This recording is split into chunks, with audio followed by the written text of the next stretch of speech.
दोस्तों, किसी को कामयाबी बहुत जल्दी मिल जाती है और किसी को कामयाबी मिलने में बहुत ही समय लगता है और किसी को मिलते भी नहीं।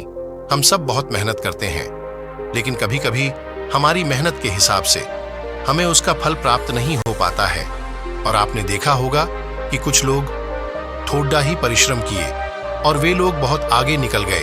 आप कहते भी होंगे, अरे वह तो पढ़ने में मेरे से धीमा था, लेकिन फिर भी हमसे आगे निकल गया।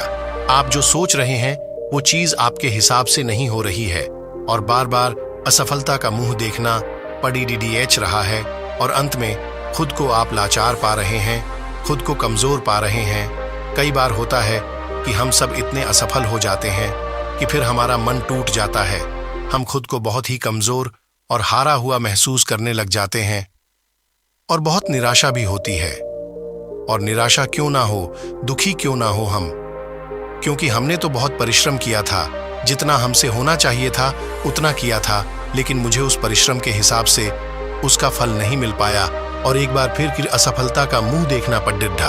दोस्तों, अगर ये सारी सिचुएशन, ये सारी समस्याएं आपके भी जीवन में घटित हो रही हैं या ना भी घटित हो रही है, तो भी आप इस वीडियो को छोड़ डीएच कर कहीं ना जाइएगा, क्योंकि कुछ ऐसी बातें आपको पता चलेंगी जो कि शायद आप इससे पहले कहीं सुने हो।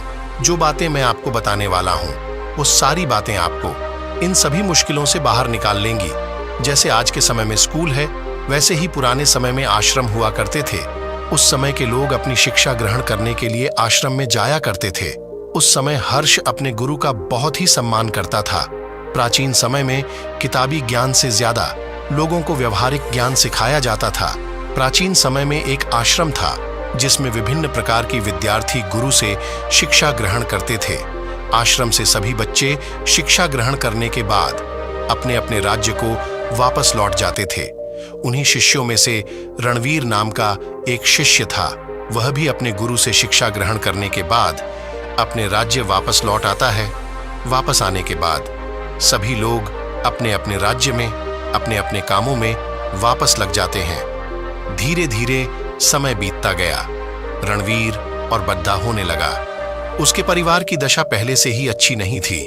रणवीर के घर वालों ने भी यही सोचा था कि रणवीर आश्रम से जब शिक्षा ग्रहण करने के बाद आएगा तो बहुत ही कामयाब बनकर आएगा, अच्छे से अपने परिवार का पालन पोषण करेगा।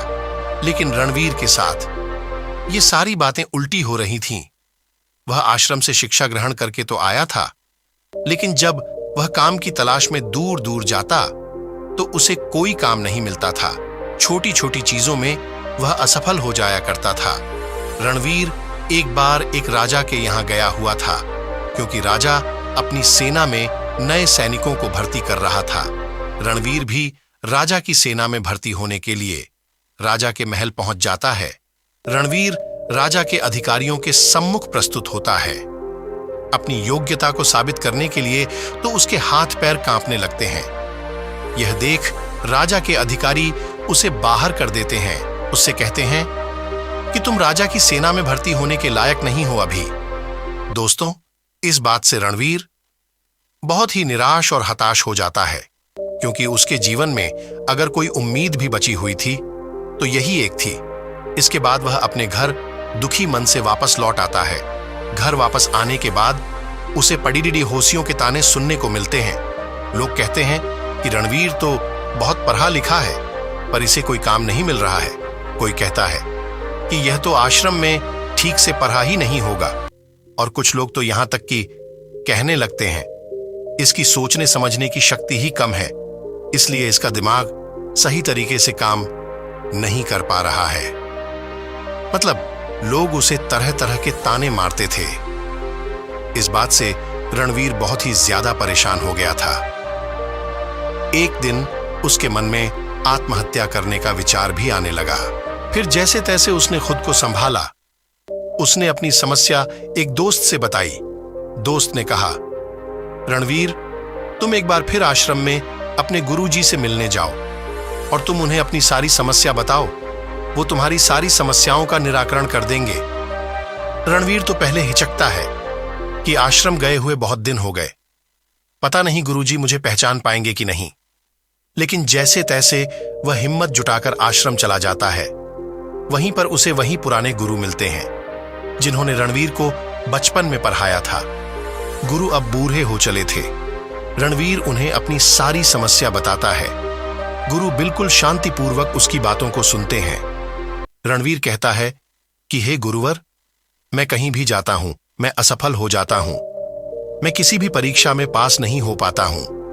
मैं अपना अध्ययन भी बहुत ही अच्छे तरीके से किया था, फिर मैं असफल होता जा रहा हूं, खुद को लाचार पा रहा हूं।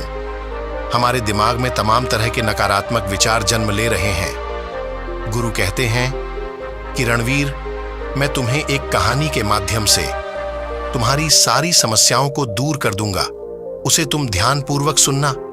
गुरु कहते हैं कि एक चरवाहा जंगल में बकरियां चराया करता था।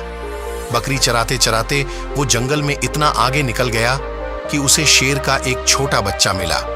उसने अभी आंखें भी नहीं खोली थीं। छोटा बच्चा सबको प्यारा लगता है, यह जानते हुए भी कि यह शेर का बच्चा है। उस चरवाहे ने उस शेर के बच्चे को उठा लिया और भेद्दों का दूध पिलाने लगा। वो बच्चा धीरे धीरे बढ़ने लगा। भेद्दों के बच्चों के साथ खेलता, भेद्दों के साथ ही घास खाता, भेद्दों की तरह ही बोलता, अपने आप को भेड़िया समझता था। अब बच्चा बद्धा हो गया था। एक रोज किसी दूसरे शेर ने भेद्दों के झुंड पर हमला कर दिया। सभी भेड़िया दौड़ने लगी। शेर के उस बच्चे ने भी डरते कांपते भेद्दों की तरह भेद्दों के झुंड की तरफ भागने लगा। वह बद्धा हो गया था, लेकिन फिर भी भेद्दों के साथ ही भागा जा रहा था।